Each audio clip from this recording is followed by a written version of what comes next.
I am here today to speak to you about a few mountains I did, and so I thought to myself about which mountain experience should I pick up to talk about, and then I thought I might as well tell you about the first mountain that I did, and this was in the Everest region of Nepal. I'm saying the Everest region because Everest is very popular, but the region is actually called Solo Khumbu, and there are plenty of mountains there to do, plenty of them. So I decided that I wanted to go and get some mountaineering in me, and this was in 2011. My first mountain was a mountain called imja, or it's also locally called Island Peak. And then the second mountain, very close by, so Imjatse or Island Peak is what I finished in October or the end of October. And the second mountain uh, was Ahmadablam, which was again in the same region, not too far away. And you can see both these mountains here in the background. So this is the trail that one takes and goes up here. This is Everest. This is Noptse. This right here is Ahmadablam, my second mountain. And you take this trail and go through Dingboche to a place called Chukung.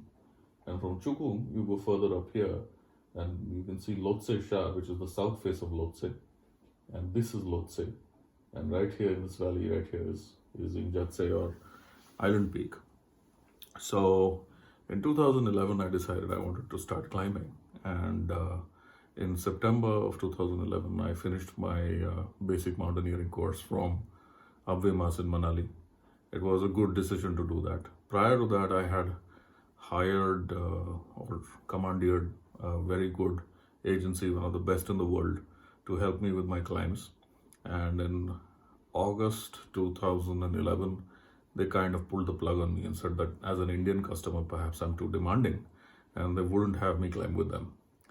So, be that as it may, I took on the decision to go on and climb myself because I wanted to climb. There was this deep desire in me which wanted to climb. Today, I'm a veteran of more than 30 expeditions all over the world. And this is about my first climbing experience. So we were a team of three. I had two course mates who joined me, and the team of three was all the logistics were mostly managed by me. So I found an agency in Nepal who was willing to do the work of loaning me a Sherpa, figuring out the logistics that are required to get to the base of the mountain, guide me on the mountain, and so on. And I took this on. I got my gear list sorted. I figured out what is used for what, my food arranged, and more or less it was like a 60-40 endeavor where 60% of the stuff was being done by us, 40% of the stuff was being done by agencies. But I think that's just the way things happen mostly in Nepal. And I feel in Nepal, it's much more comfortable to climb than anywhere else on the planet. Because on the planet, maybe 90% of the stuff is what you're doing. It's just the route fixing and guiding, which perhaps is taken over by the guides. I'll tell you more stories about the route fixing and guiding. So here we were. So we land in Solo Khumbu, which is the name of the region, in an airport called Lukla. And once you get to Lukla, you're at about 2,400 meters altitude, and you start kind of ascending from there. So from Lukla, you climb up to a place called Namche Bazaar, which is at about 3,500 meters altitude. Tentative. It's always tentative because it could be 3,200 meters in some places and 3,500 in some. You cross a bunch of valleys and rivers, and you get to Namche Bazaar. Namche Bazaar is the Sherpa capital of the world. So that's where, if you have forgotten to buy any gear, you pick that up. If you want to make any exchanges, you do all of that.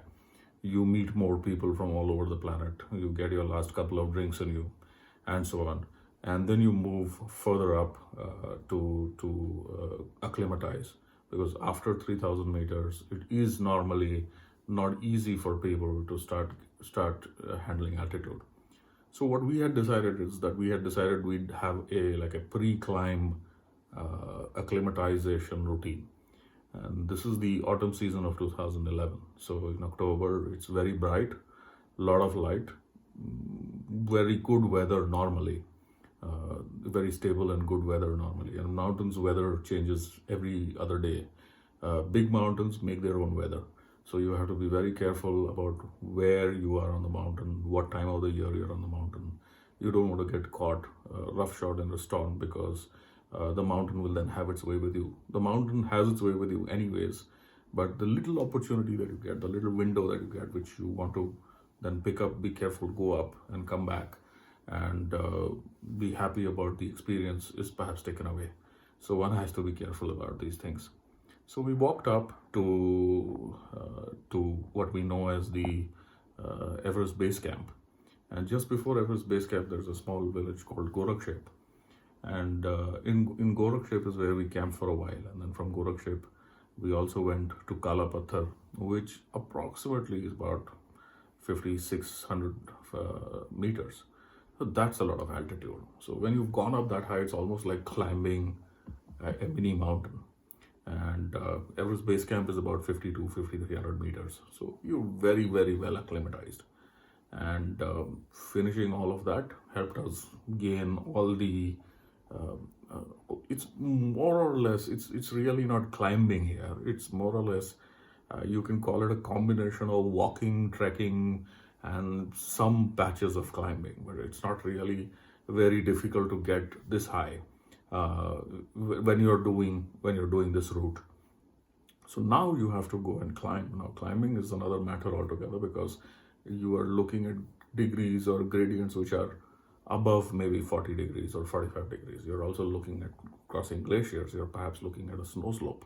You're looking at all of that. So all the technical skills that you need to come to fore come alive inside you as a mountaineer when you're climbing a mountain. The mountain could be 3,500 meters tall, like in the Alps. The mountain could be 5,000 meters tall, like many places in the Andes. Or the mountain could be 8,000 meters tall, like how it's in the Himalayas.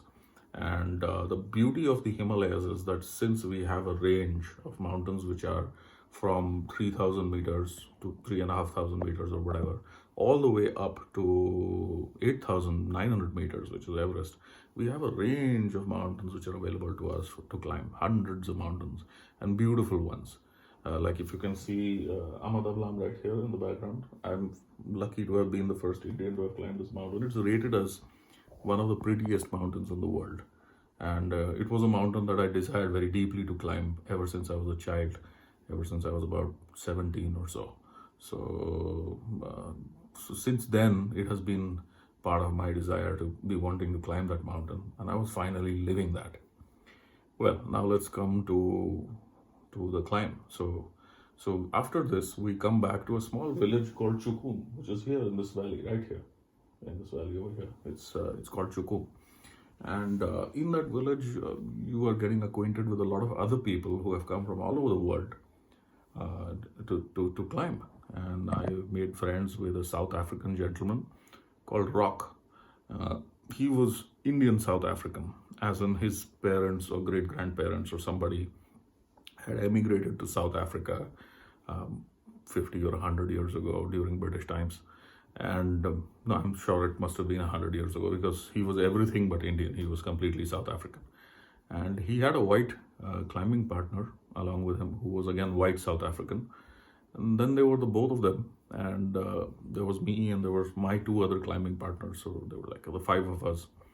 And we had a great time at this lodge in Chukung, where we spent a couple of days figuring out our final logistics and our final route up the mountain and whatever else. This guy was full of life, giving us all the encouragement that we needed. Now, this is your first climb, so you're wondering what it's going to be like. And it was essentially a kind of having a colleague in mountaineering, or a friend in mountaineering, a brother in arms, before you even realized what the mountain has in store for you. And then post that, we made the walk to base camp and spent about I think a day or 2 days getting our timing sorted, getting our gear checked, doing all of that. And then came the night when we were supposed to climb. Now, this was really strange because it was the first climb in my life. I never knew that maybe you should smartly break the climb up into manageable parts. But what the Sherpas do over there is they try to keep this as a climb, as a practice climb for every summit day. So they have come into a routine where they take you out at night and make you climb from base camp, which is about 5,000 meters, to the summit of the mountain, which is 1,200 meters, and bring you back the next day. It is a killer of a climb. I wouldn't advise it to anyone. So if you are a beginner, perhaps you might want to put another camp on the mountain. It just might make more sense to do that. But well, whatever it was, it was. And we were organized in a way in which that was the only way it looked like we were going to have a go at it. So we went along with whatever our Sherpa guides told us, and it was a mistake, and I'll explain how. So this, at about, I think, they give you food at about 7, or perhaps when the moment it's dusk, because no one wants to wait up till it gets really dark and then you spill food in your tent and get into all those problems. So no one really. So that's the time you get your dinner and you're put to bed. At about 12 or 12:30 in the night, there's a guy who knocks your door and says, "Tsia, tsia, tsia." So you don't know what he's saying. But then before you realize, you have a mug of hot chai in your hand, the milky sweet Indian chai. And so you're drinking your chai and you're trying to understand what this is about. Before you finish your chai, he's come with a bowl of soup. And well, then you drink up the soup and then he comes up with something else. He says, "Why don't you eat this?" But you're stuffed, you can't eat anymore.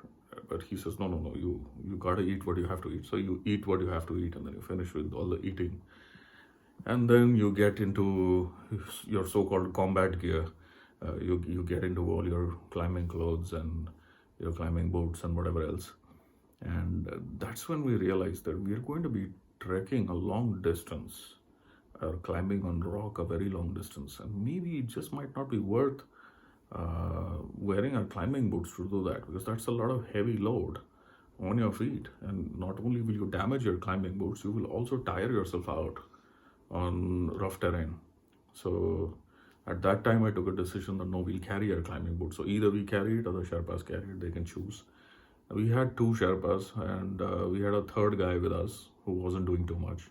So I paid the third guy extra to carry the boots for, I don't know, something like about 30-40% of the climb. So he did what he had to and we took off. And you're climbing. This is the dead of night. You're just climbing. Just doesn't seem to get over. You're climbing. You're continuously climbing.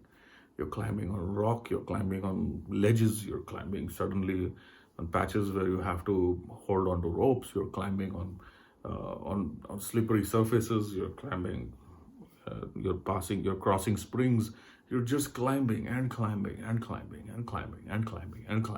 climb never ends and you can't see nothing.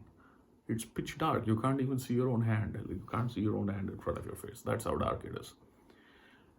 All you can do is make out a trail of people who are climbing with you because of their headlights. That's the only sharp pinpoints in the dark which tell you, all right, there seems to be a trail and there seem to be people behind me and there seem to be people up ahead of me. At the crack of dawn at about 4:30 or 5, just when there is a rosy tint of the sun rising on the horizon, is when you reach a place which is literally, I wouldn't call it a place. It's a ledge. It's a small little ledge which could be 10 feet long by about 3 or 4 feet in width, and that's where you sit down and you change over into your snowshoes and your crampons. So you change over into your bigger snow boots and your crampons over there. You put on your crampons and then you access a very large glacier plateau, which also has crevasses opening into it. So that's what they call crampon point. And then from crampon point, you start walking on this glacier, which is taking you, you can see about a kilometer ahead of you or so. It's taking you to this very steep slope. It's a snow slope which is taking you to, and it doesn't look like there's any other goal. That's just how it is. So in the distance, very far away in the distance, you can see other climbers who are perhaps walking like ants walking in the distance, like when you see ants on a surface walking in a row. So perhaps you can see 3 or 4 more climbers who are walking in the distance. And then you know that this is the trail you have to take. So you take that trail, you get on the glacier, you rope yourself up to stay safe. And now one Sherpa is split away, so there's just 2 Sherpas and the 3 of us climbers, and the 5 of us have been roped up, and we are all kind of 10-15 feet apart. So you really have to shout out loud so that the guy up ahead who's leading hears you in case there is a problem and you're bringing up the rear. So I was bringing up the rear, and I had my 2 colleagues ahead of me, and then we had the 2 Sherpas who were leading. So almost about 60-70 feet of rope between all of us, about 10-12 feet between the 2 Sherpas, and about a little more rope between the rest of us. So, and we're walking, and the glacier never seems to end. It just doesn't end. You are walking and you're walking, and you can see the snow wall in the distance, but you never end up reaching it. But after a lot of walking and a lot of struggling with the snow, you finally make it to the snow wall, and it's a big ice wall. Should be about at least a couple of 100 meters, maybe more, not less. And then you're at the bottom of this ice wall, and you watch people struggle up because sometimes the crampons don't bite into the ice. So you're trying to bite your crampons into the ice, but they don't really bite. The ice is hard. In any case, you have what we call as a jumar, which you rope up, and you keep extending your jumar upwards. It bites into the rope, so it holds onto you, and you then get traction with your crampons in terms of biting that into the ice, and you keep going up further. And sometimes you use your ice axe for balance. So you're literally dead vertical climbing up, and this goes on. So we have this time one of my friends is tired, so he says that he'll bring up the rear. I say there's no problem. The other friend of mine takes off. The 3 of us make it to what we know as the ridge. So once you climb up the snow slope, there is a ridge. So you reach the ridge line, and then you just climb up the ridge and go up to a small clearing of an area, which is what we know as the summit, or that is like the highest point. And the moment you reach the ridge is when you look up. You're at almost 6,100 odd meters, and you look up and you see Lhotse Shar. That's the south face of Lhotse. So this is Lhotse Shar. It's a very miniature representation here in these pictures, but so you see Lhotse Shar, and you're wondering that you're at 6,000 plus meters, and look at this thing. It's rising up another 2,000 meters above you. You're literally looking at a face of rock and ice, which is 2,000 meters tall, over and above where you are standing. The grandeur of that, the majesty of this possibility in nature, of being part of that, is something that blows you away. In any case, you make it to the ridge, and then I'm at the ridge, and I'm waiting for everybody to gather because I want everyone to summit together. Many times there are these controversies that you left this guy behind, and why did you go ahead, and all of that. And I have a principle that as far as possible, we should all try and summit together at the same time, so that everyone is happy, and there's nothing disconcerting about it, and it's a happy experience. So since I was the leader of the troop, in a manner of speaking, I took the call that we will wait for everyone to get onto the ridge. And in the meanwhile, the white South African, he comes to me and he says, there's something wrong with the rock. And I ask him, whatever happened? He says, well, I don't know. It doesn't seem right. I said, okay. You guys finished your summit? He says, yeah, we finished our summit. And he seems a little off. I'm not able to tell. I said, then the first thing you guys need to do is start going down. And this is my first climb, and although I have prepped for it and read up for it and done whatever it is that I have to for it, it makes me feel that okay, this is what needs to be done. This is what I need to advise them to do. That happens, and then my other friend gets onto the ridge, and then we have rock walking across to me when I'm climbing up on the ridge. I'm using the rope and I'm climbing up on the ridge, and I see him walking to me, and I ask him, "Hey, Rock, how you doing?" And he says, "I'm fine, buddy. How you doing?" I said, "Did you have a good summit?" He said, "Yeah, clear day, great place, beautiful. I'm just a little winded. I'm out of breath. So I'll see you down at the lodge. You'll make it, right?" He says, "Yeah, yeah. Don't worry about me. It's okay. It's just the altitude. It's got a little bad or whatever. I'll be fine. So I'll see you down at the lodge. We'll celebrate. We'll have a beer. We'll celebrate. We'll have a good time. So you make it quick." I'm like, "Yeah, okay, sure." I said, "You better get down quick, Rock. You don't look too good to me." Although he seemed okay. He seemed okay at that point. He seemed like the blood rushing in his face was fine and all of that. And he seemed like it was just the altitude which was bothering him a bit. So he goes down. I go up. We go climb up to the summit. We finish. We are on the summit.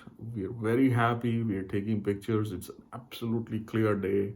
We have a beautiful view of the Imja Valley ahead of us, and behind us rises the Lhotse Shar, which I've already told you about. The grandeur of being part of the Lhotse Shar and seeing it in person, and seeing and wondering what all the great climbers before you have come and done. There have been people who have attempted the Lhotse Shar, like Jerzy Kukutska. He actually fell to his death. It was a very, very macabre way of going. But Jerzy Kukutska was one of the people who climbed by himself and didn't take any support from nobody, and made his own route, made his own rope, made his own tools. To lose a climber like that, and an expert climber like that, who finished all 14 8,000ers without oxygen, set a new route on every 8,000er that he climbed. These legends, you're in the company of the mountains that they have climbed. You are actually in their zone, and to experience all that nature, sitting there, getting your pictures taken, it was a beautiful, absolutely wonderful experience. And after you experience and soak in all that bliss, you realize that you can't just remain here forever. It's been almost an hour or maybe more that you've been doing what you have.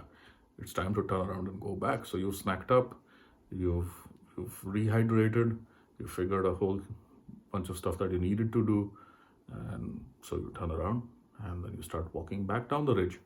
You walk back down the ridge. It seems pretty simple.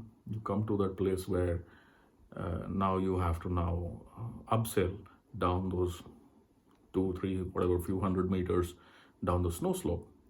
And that's when I notice, far away in the distance on the snow slope, there seem to be 2 people on the rope, and they're struggling. They're struggling and struggling. So I shout out to them, and they shout back, but somehow the voice trails off in the wind and doesn't reach me. So you see, this 200 meters is very relative. It's like what Einstein says. You spend an hour with a beautiful girl sometime on a date, and it seems like a minute. And if I sit you down for a minute on a hot pan or on a gas flame or on some burning coals, it will seem like an hour. So this is very relative. I really didn't have the time to measure how much it is, but I'm being conservative when I'm saying 200-300 meters of snow slope. So, but you can tell when I'm saying that the man must have been this small. That's the size of the gentleman whom I'm seeing hanging from a rope. The 2 of them in some struggle of their own. And the rope is taut, it's tight, so we cannot upsail. I cannot take the rope out and put it into my belay device and start upsailing down. And upsailing is a process called rappelling, simply called rappelling in many commonplace, but it's essentially a way by which you use the rope and the tools you have to clamber down a snow slope really quickly. You've seen it happen, I'm sure, in many TV serials or things like that. I'm sorry I don't have a video to demonstrate these things, but these are the technicalities of climbing. So the rope is taut. So you need the rope to be a little loose so that you can loop the rope and put it through your belly device and start rappelling down. It's really taut, tight, like a steel rod. And I'm wondering what's going on. So finally, I asked one of my Sherpas to take a chance and go down and see what is going on. So my Sherpa goes down, and then now he can't hear us and we can't hear him. But thankfully, in the khumbu, mobile phones work.